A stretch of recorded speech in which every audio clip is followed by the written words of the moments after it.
Muy bien, buenas noches. Bueno, pues vamos a seguir con lo de la libertad del individuo, vamos a seguir disertando y ver qué nos dice el Rab al respecto de que los cabalistas, cómo ven este asunto de la libertad en la elección.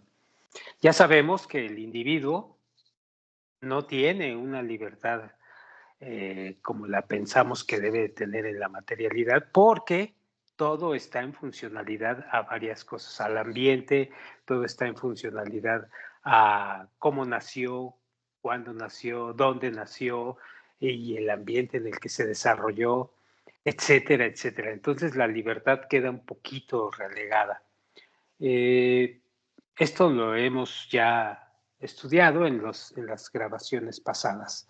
Vamos a ver qué nos ayuda a determinar aquí el rap respecto de la multitud o respecto de las relaciones entre todos nosotros.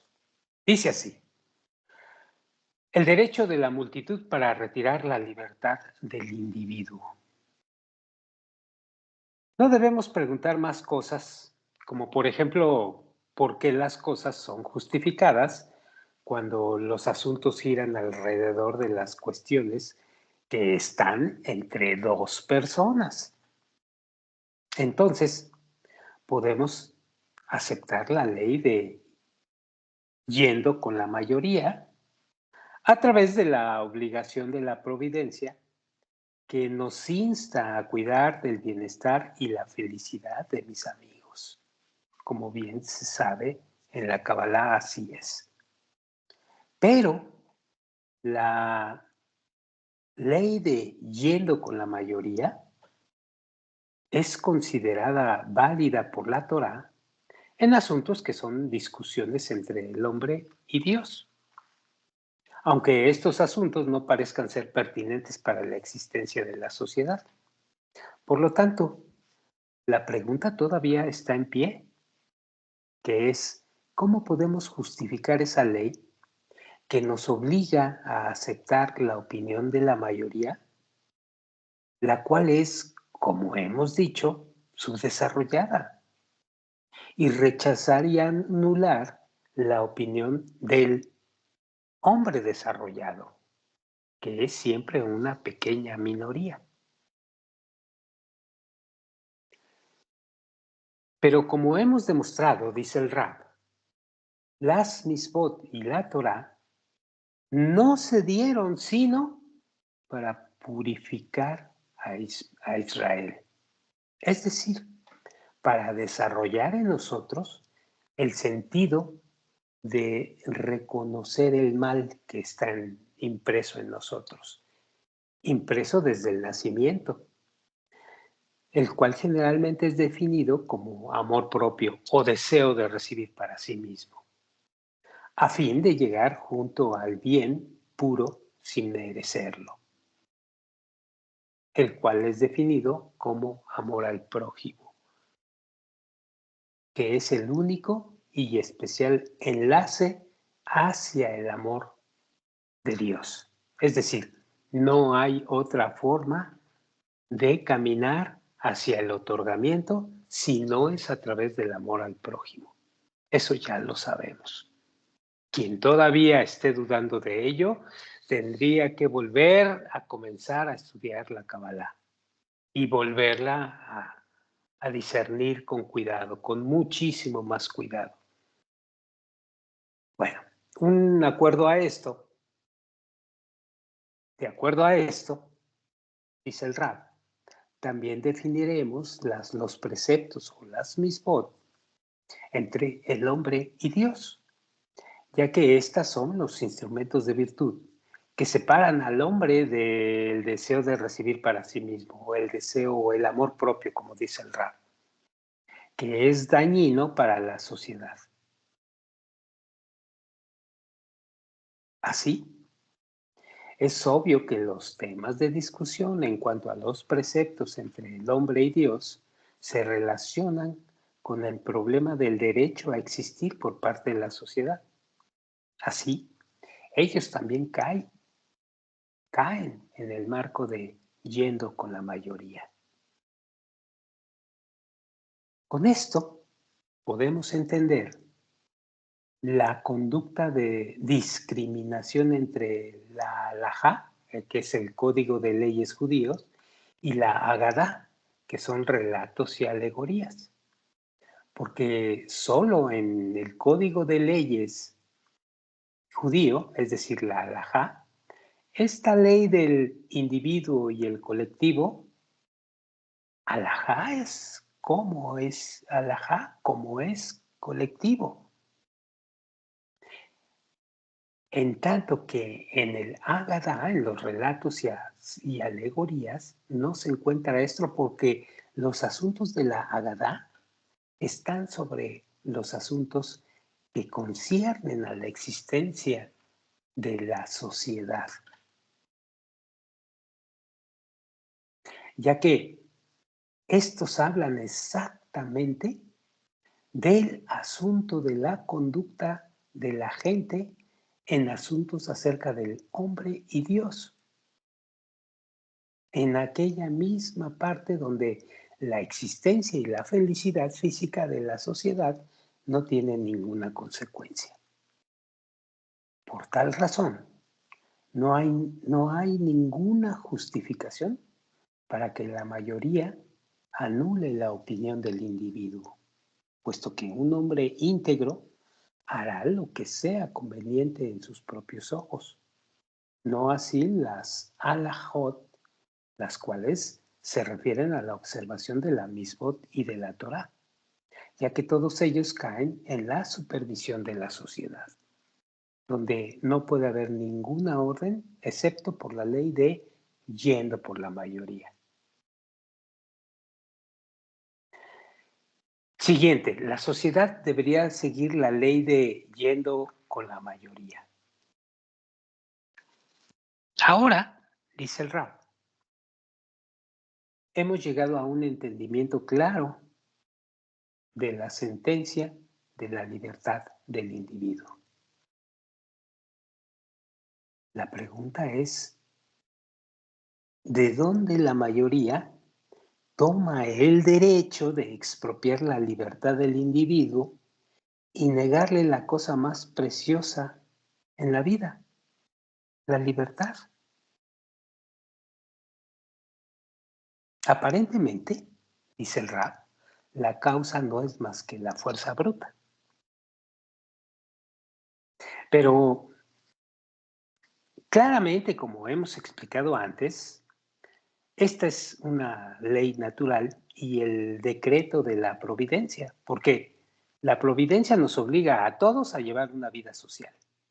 Y es obvio que obliga a todas y cada una de las personas a asegurar la existencia y el bienestar de la sociedad. Esto ya lo vimos y así es. Y esto no puede existir a menos que sea por la imposición de la conducta. Es decir, esta imposición, como dice la frase, yendo con la mayoría, ignorando la opinión del individuo.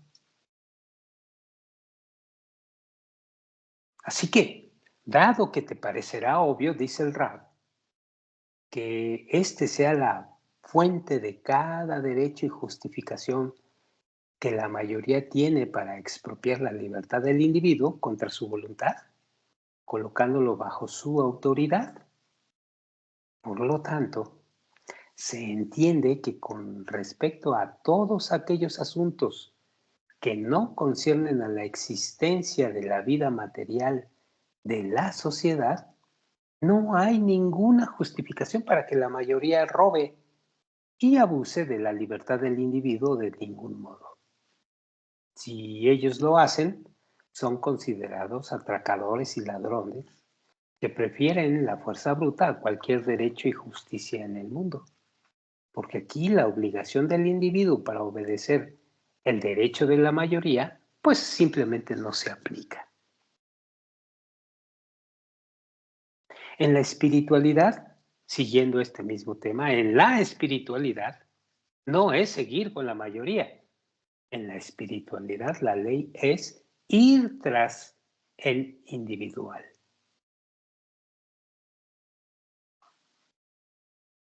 Dice el rap, resulta que por lo que a la vida espiritual concierne, no hay ninguna obligación natural sobre el individuo para cumplir con la sociedad de cualquier modo. Al contrario, aquí se aplica una ley natural sobre la mayoría, que es la de someterse a la autoridad del individual. Y esto se clarifica mucho en el artículo de La Paz, pues existen dos caminos con los que la providencia nos ha envuelto y rodeado para traernos a la meta. Estos son el camino del sufrimiento, que nos impone aquel desarrollo independientemente de nuestra opinión. Así está hecho el esquema. Y dos, el camino de la Torá, el cual nos desarrolla deliberadamente sin ningún hecho de atormentarse o por coacción, que también así da sustento el esquema en la materialidad.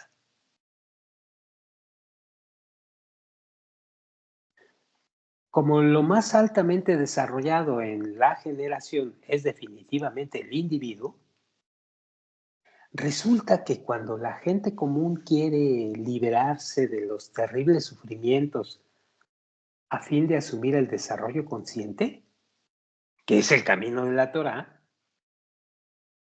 no tienen ninguna otra opción sino solo someterse ellos mismos y su libertad física a la disciplina de lo que llamamos el individual, obedeciendo las órdenes y remedios que él les ofrecerá.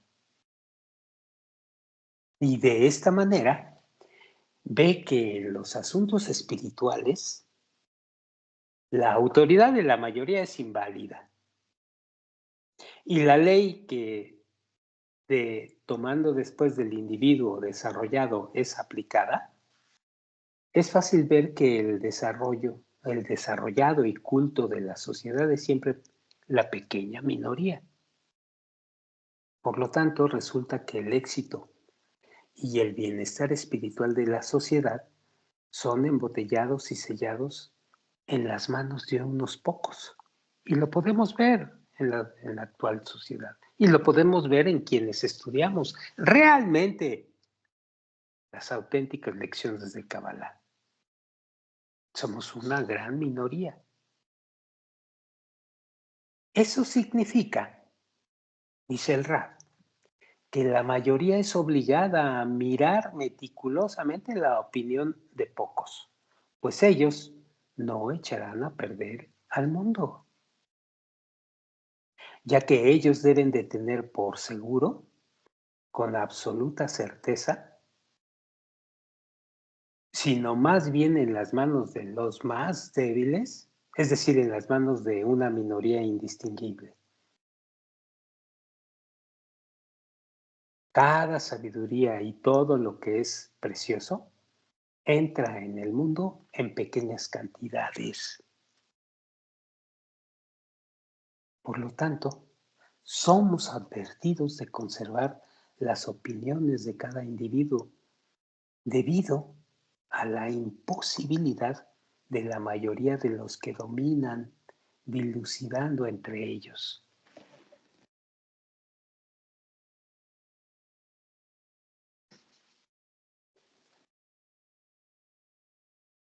Esta es una de las características de la sabiduría de la Cábala. No es masificada. No vamos a encontrar a grandes cantidades, núcleos enteros en la Cábala. Siguiente, la crítica trae el éxito. La carencia de ella causa la degeneración.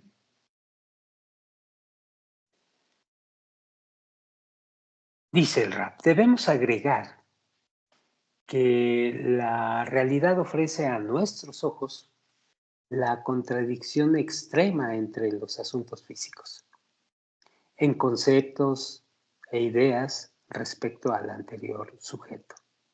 Porque el asunto de la unidad social, que puede ser una fuente de alegría y éxito, es practicada solo entre cuerpos.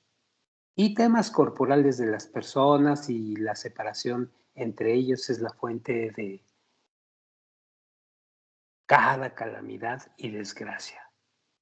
Pero en los asuntos de conceptos e ideas es completamente lo opuesto. Es decir, porque la unidad y la falta de crítica son consideradas la fuente de todo fracaso y el mayor obstáculo a cada progreso y la propagación didáctica. Porque sacar la conclusión correcta depende principalmente de la multiplicidad de desacuerdos y separación entre las opiniones. Cuantas más contradicciones y críticas existen entre las opiniones, más se incrementará el conocimiento y la sabiduría. Y las materias llegarán a ser más adecuadas para el examen. La degeneración y el fracaso de la inteligencia se derivan solo de la carencia de crítica y el desacuerdo.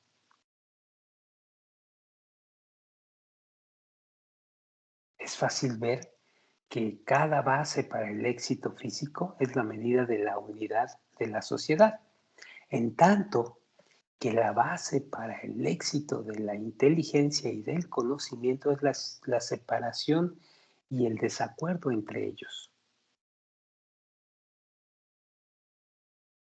Por tal razón, el juicio resulta de la siguiente manera, ya que cuando la humanidad tiene éxito en materia del éxito de los cuerpos, es decir, llevándolos o llevándoles al grado de amor completo por el prójimo, todos los cuerpos en el mundo se unirán en un solo cuerpo y en un solo corazón.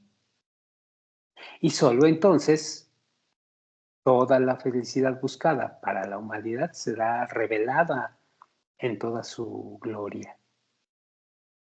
Pero contra eso debemos procurar no traer las opiniones de gente demasiado cercana, ya que esto podría terminar en el desacuerdo y la crítica del sabio, porque el amor del cuerpo trae con el amor de la mente. Y si la crítica y el desacuerdo desaparecieran del mundo, todo el progreso en conceptos e ideas cesarían también y la fuente de conocimiento en el mundo se acabaría. Esta es la mejor prueba de la obligación de cuidar la libertad del individuo en cuanto a conceptos e ideas. Porque el desarrollo entero de la sabiduría está basado en esta libertad del individuo.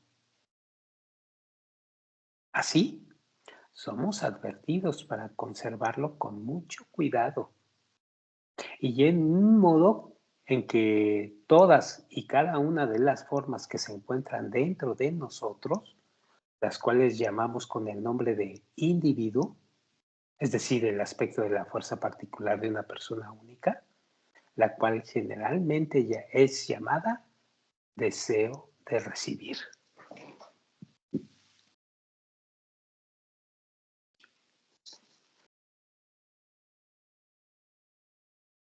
Espero que haya quedado claro esto.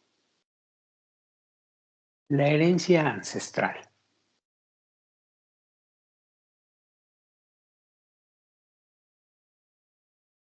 Todos los detalles que entre comillas, deseo de recibir incluye, al que hemos definido como la base o el primer factor, aquel factor que hablábamos allá, cuyo significado incluye todas las tendencias y las costumbres heredadas de sus antepasados, las imaginamos como una cadena larga consistiendo de miles de personas que una vez estaban vivas, estando de pie una sobre el otro, en que cada uno de ellos es una gota esencial de sus antepasados.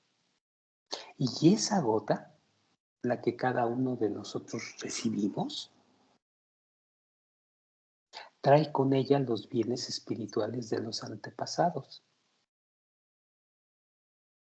en su cerebro alargado, es decir, Moaja Morei, el cerebro alargado, también llamado coloquialmente subconsciente. Así, el individuo antes de nosotros toma en su subconsciente todos los miles de herencias espirituales de todos los individuos representados en aquella cadena, que por cierto son sus antepasados. De esta manera, tal como las caras de todas las personas son diferentes, sus opiniones también lo fueron y lo son, ya que no hay dos personas sobre la Tierra cuyas opiniones sean idénticas, porque cada persona tiene una gran y sublime posesión, la que él hereda de sus antepasados, de los que los otros no tienen ni un fragmento. Por lo tanto, todos aquellos bienes son considerados la característica del individuo. Y la sociedad está atenta para conservar su sabor y espíritu e impedir que el ambiente se enturbie a fin de conservar la integridad de la herencia de cada individuo. Entonces, la contradicción y la diferencia entre ellos permanecerá siempre, ya lo sabemos, para asegurar la crítica y el progreso de la sabiduría para toda la eternidad, los cuales son la ventaja de la humanidad y sus verdaderos deseos eternos.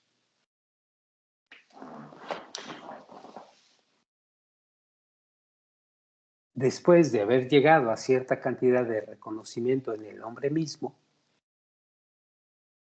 el que hemos determinado como una fuerza y un deseo de recibir, siendo el punto esencial de los seres desnudos, también hemos aclarado, con todas sus fronteras, la medida de posición original del cuerpo, al que hemos definido como herencia hereditaria. Esto significa que todo el poder de las tendencias y los atributos que han entrado en el factor base, en el primer factor, recuerden, por la herencia, que es la primera sustancia de cada hombre, es la gota preliminar de semen de sus antepasados.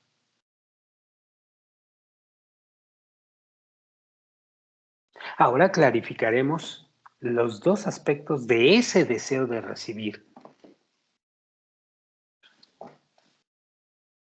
la fuerza potencial y la fuerza real.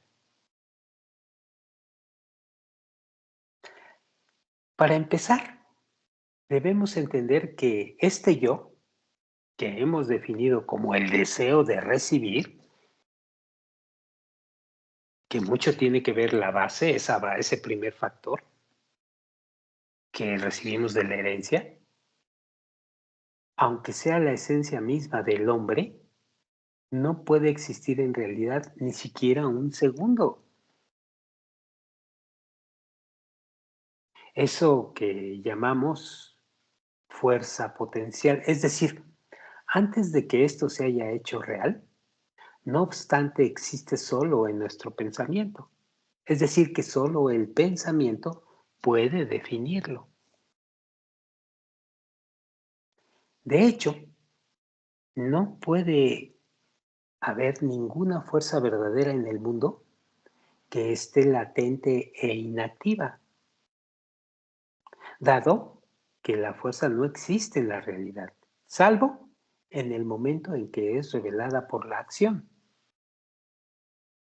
De la misma manera, no se puede decir acerca de un niño que éste tiene una gran fuerza, puesto que no puede levantar ni el peso más ligero, ya que solamente se puede decir que se sabe que este mismo niño, cuando crezca, se descubrirá con él una gran fuerza. Sin embargo, realmente decimos que la fuerza que encontramos en el hombre cuando él ha crecido estuvo presente en sus órganos y en su cuerpo, incluso cuando él era un niño.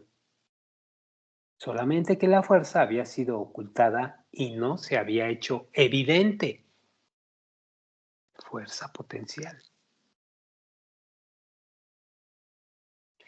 Es verdad que en nuestras mentes nosotros podríamos determinar la fuerza futura porque la mente así lo afirma. Sin embargo, en el cuerpo real del niño, ahí seguramente no hay ninguna fuerza, ya que ninguna fuerza es revelada en sus acciones. Es lo mismo con el apetito, con el hambre, el cual no aparecerá en la realidad del cuerpo de un hombre, cuando los órganos no pueden comer. Es decir, cuando está saciado, pero incluso cuando uno está satisfecho, hay fuerza de apetito, aunque esto está ocultado dentro del cuerpo. Entonces, luego de algún tiempo, cuando el alimento ya ha sido digerido, reaparece de nuevo una fuerza, de una fuerza potencial a una fuerza real. Identifica esto en el deseo de recibir. Esto es muy importante para clarificar el dinamismo del deseo de recibir que nosotros tenemos.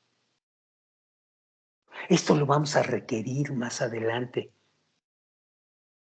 Si entendemos bien la dinámica del deseo de recibir, entenderemos muy bien la dinámica del deseo en general, la dinámica de restricción de ese deseo, la dinámica de la bajada del placer hacia nuestros deseos.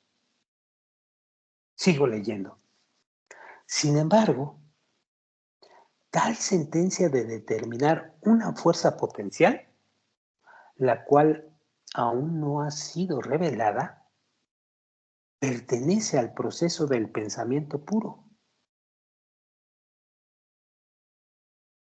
Pero esto no existe en realidad porque cuando estamos saciados, sentimos ciertamente que la fuerza del apetito se ha ido. Y si se la busca, no se la encontrará en ninguna parte.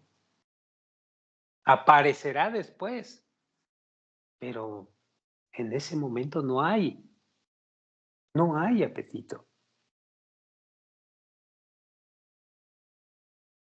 Resulta, dice el Ra, que no podemos mostrar una fuerza potencial cuando un sujeto que existe por sí mismo, sino solo como un predicado. Es decir, cuando una acción ocurre en realidad.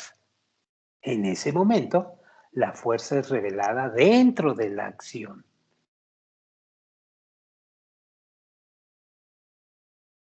Así, por medio de la deducción, dice el Rab, necesariamente encontramos aquí dos cosas, un sujeto y un predicado, que son una fuerza potencial y una fuerza real.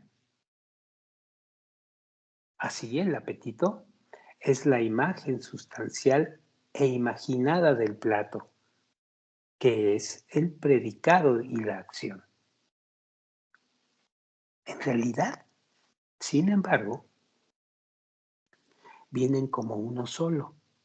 Por eso a veces los confundimos.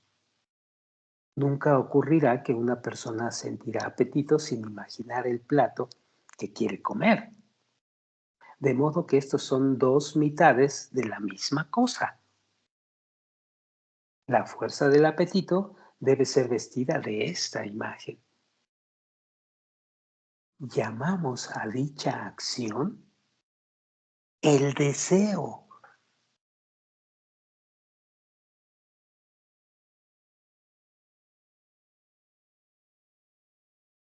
Es decir, la fuerza de apetito revelado en la acción de la imaginación. Así se compone el deseo de querer recibir comida. Y así lo aplicas a todos los deseos.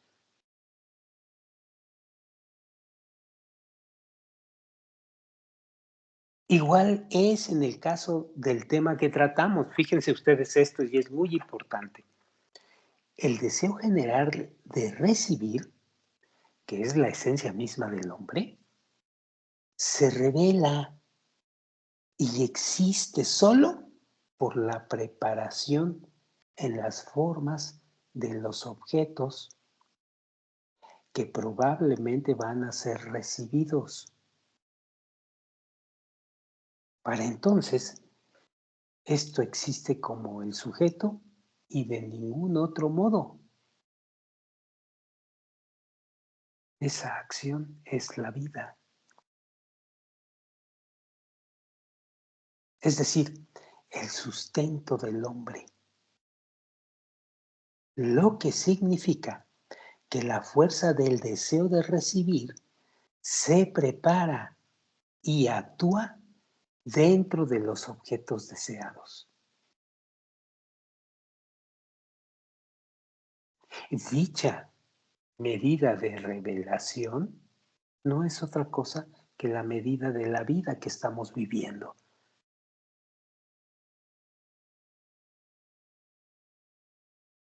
Como hemos explicado en el acto que llamamos el deseo.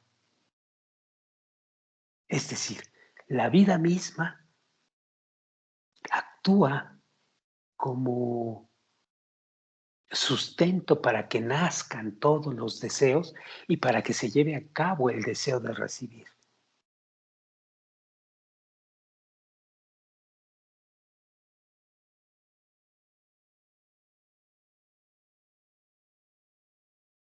Vale la pena que lo vuelvas a leer muchas más veces de las que lo estamos haciendo.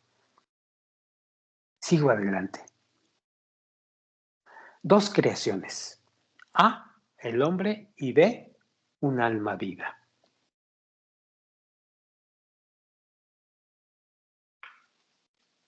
De lo anterior claramente podemos entender el verso que dice, y el Señor Dios formó al hombre del polvo de la tierra y respiró en las ventanas de su nariz el aliento de vida. Y el hombre llegó a ser una alma viviente,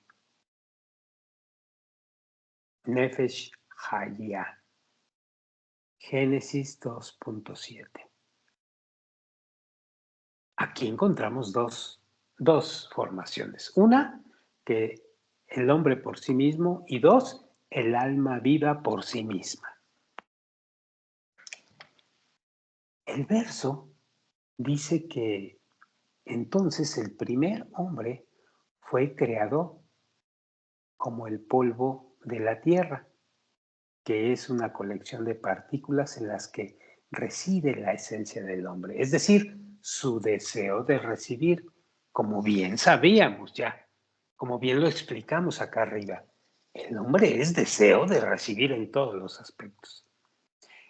Y esto se lleva a cabo en la vida, tiene su acción en la vida misma. Así está elaborado el esquema. Entonces, este deseo de recibir está presente, como hemos establecido, en cada partícula de la realidad. En cada partícula de la realidad.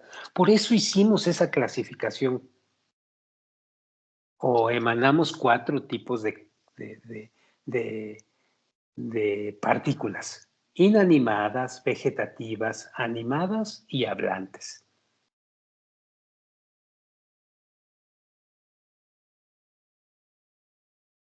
porque todo es deseo de recibir y las podemos clasificar en estas 4 partes. En ese aspecto, dice el Rab, el hombre no tiene ninguna ventaja sobre cualquier otra parte de la creación. Como el verso dice, el polvo de la tierra, de ahí nacemos todos. Ahora, dice el Rab, pero hemos visto que esta fuerza llamada el deseo de recibir no puede existir sin preparar y actuar en un objeto deseado, una acción llamada vida, como lo vimos aquí arribita. Y según esto, encontramos que antes de que el hombre haya llegado a las formas de recepción del placer material, las cuales se diferencian del resto de las criaturas, siendo considerado como una persona muerta sin vida, entre otras, esto es porque su deseo de recibir no tiene lugar en el cual se vaya a vestir a fin de que descubra sus acciones. Pues estas son las revelaciones de la vida. Y respecto a aquello de y sopló en su nariz el aliento de vida, que son las formas generales de la recepción, aquellas que son convenientes para la categoría del hombre, la palabra nishmat, que significa el aliento de, proviene de la palabra shemin, que es una especie de territorio para él, cuyo significado es como pertenencia.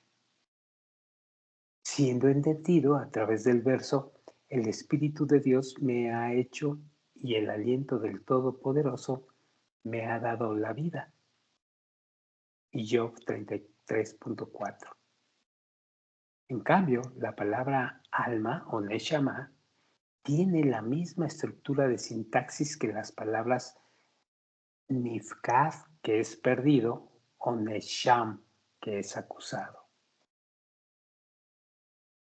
Y la medida de lo descrito en y sopló en su nariz significa que tiene que ver con el inserto, con que él insertó en su interior, en sus adentros, una neshama, un alma,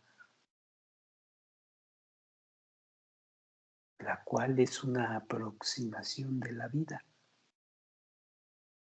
y que se refiere, ojo aquí, se refiere a la suma total de las formas que son dignas de recepción en su deseo de recibir.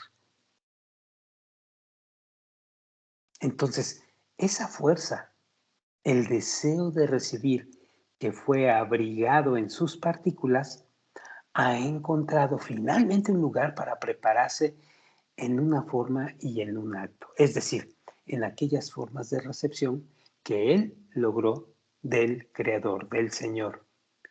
Y esa acción es llamada vida, tal como lo hemos dicho. El verso finaliza diciendo, y fue el hombre un alma viva.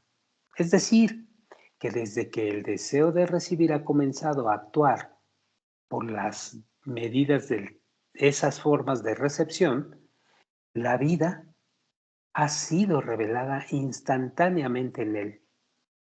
Y por eso dice, y fue un alma viva.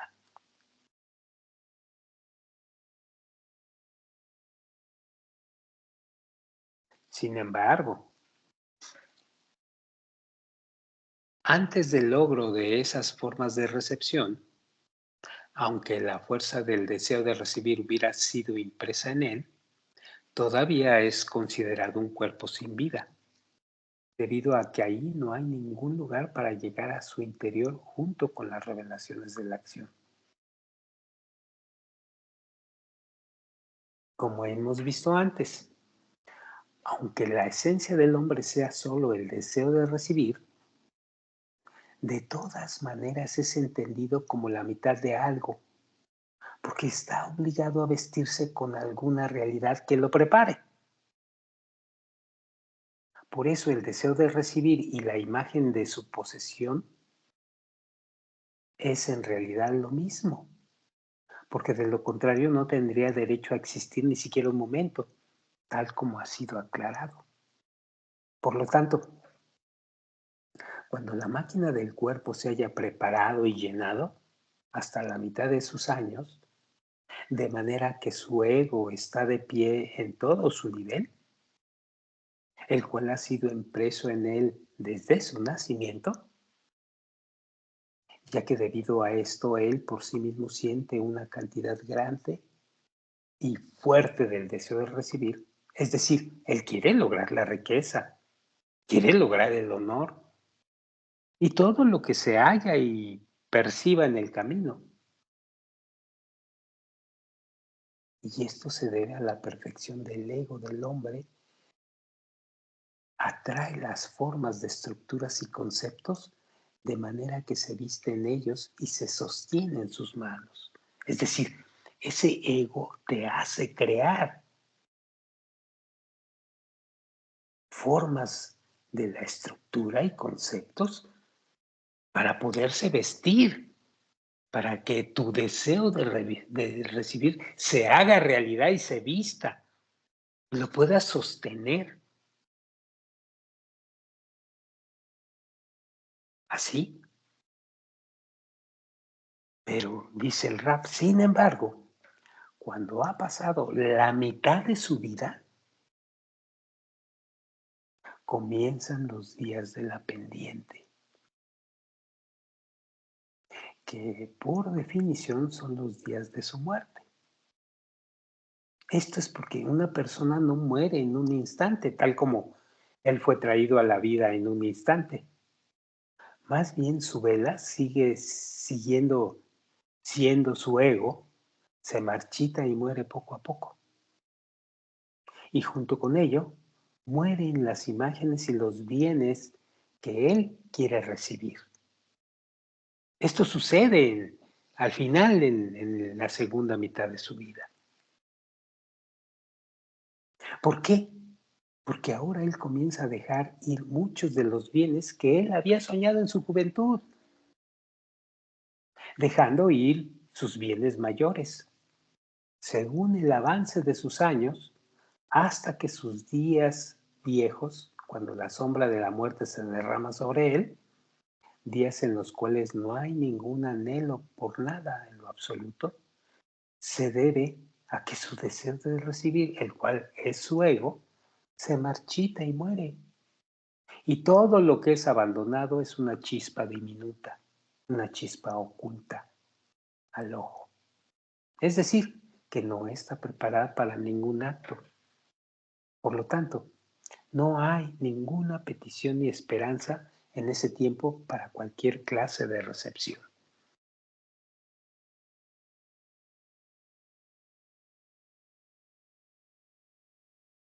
Hemos comprobado, dice el rap, que el deseo de recibir con la imagen del objeto que se espera recibir es realmente la misma y su revelación es igual, su estatura es igual y así también es la medida de sus días.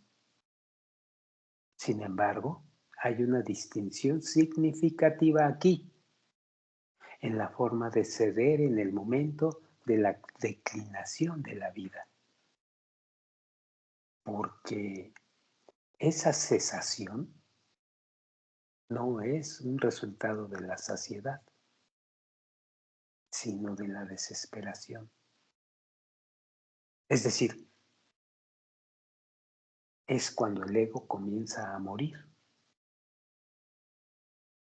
durante el tiempo de la declinación. Siente ya su propia debilidad y su muerte próxima, ese ego. Por lo tanto, se deja ir y desiste de los sueños y las esperanzas de su juventud. Observa con cuidado y discierne la cesión debido a la saciedad, ya que esto no causa ninguna aflicción y no se le puede denominar con el nombre de muerte parcial, sino como un acto, ya que al finalizar la acción pues el abandono causado por la desesperación está llena de dolor y de disgusto, y por lo tanto se puede llamar muerte parcial.